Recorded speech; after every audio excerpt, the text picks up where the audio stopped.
on the night. All that behind them now, racing for real over 1,500 meters. So Timothy Cheruiyot, the world champion, against Jacok Ingebrigtsen, this prodigious Norwegian talent. Well, Tim and I were discussing the pace that they've been asked to run, and it is very, very quick. They won 54 and bits for the first lap, and then continue to 150 through 800 meters. Cheruiyot says he likes to go out hard, and he has done here. There's that action of his, that characteristic forward lean, and he's already got a big gap. The Ingebrigtsens have said, no, we're not going to go out that hard. You go out, if you're fit enough at this stage of the year, fine. And Cheruiyot's brought his two pacemakers to take it out. Jakob and Philip leading the rest of the pack, with Jake Whiteman, Charlie Grice, Craig Engels lining up, and they're already running pretty quick as well. They're with the lights, the others are ahead of them, Tim.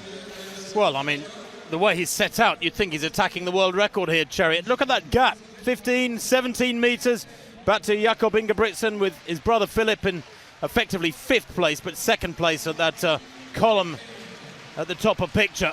Very, very quick indeed from Cheruiyot, and I don't know how he's going to maintain this. 52.5? That's insane. Have you ever seen the first lap of a sensible, well, what is a sensible race? That's what comes to mind. 52? My word. Well, they're going to slow down. They already have. And Timothy Cheruiyot's just wasted a bit of energy. He's good enough to suck that up, though. And what will happen with the rest of the pack? They are with a good pace, but the lights now have caught up with the leaders. Sign, the older of the two pacemakers, the youngster Kita, looks as though he's chopping at his heels, but the gap closing now. Jakob dragging the rest of the field back to the world champion as they approach 800 meters. I think, Tim, they're not going to be far off 60 seconds, the leaders, for this second lap of theirs. That was poor pacemaking, Steve. I mean, he's going to have to pay for that. Look at that second lap, 58.65 after a high 52s. That is crazy. I know that you need about a 2-second differential generally in the opening lap, and a lot of people say bank the seconds on that first lap, but not down in the 52s. 54.5 would have been very quick indeed. And they've closed up. Look at that gap, 5 meters. It was 20 meters a minute and a half ago. And that gap, as you said, is just a few meters now. The two Ingebrigtsen brothers, joined by Jake Whiteman of Great Britain, who's in very good form himself. His first big race at 1,500 meters has clocked a couple of good 800 times, and the world champion is going to be left on his own now as he takes the bell with only a 4-meter lead. The 19-year-old Norwegian closing with every stride. Cheruiyot looking a little bit vulnerable here. He is indeed, yes. The Ingebrigtsens have run a far more sensible pace. Jake Whiteman of Great Britain to the right of picture has just hung on to their coattails, and it'll be a real test of Cheruiyot's strength here, his will, as they have 250 to go with that trio hunting him down. The world champion leading ahead of Jakob, European gold medalist, and Philip Ingebrigtsen as well. And look at Whiteman of Great Britain. What a big move from him.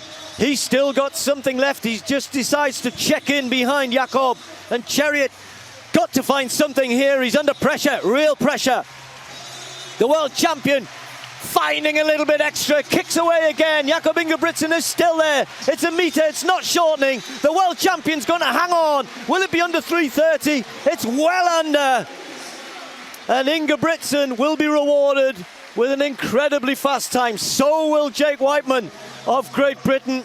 That will shove him, if not, it certainly won't be a national record. Moh Farah took that here a few years ago. But the young Jakob Ingebrigtsen and Whiteman really, really gave this man a race that he'll not forget. It's a world-leading 3:28.45, Tim. But when he looks at the splits, he's won in a super fast time.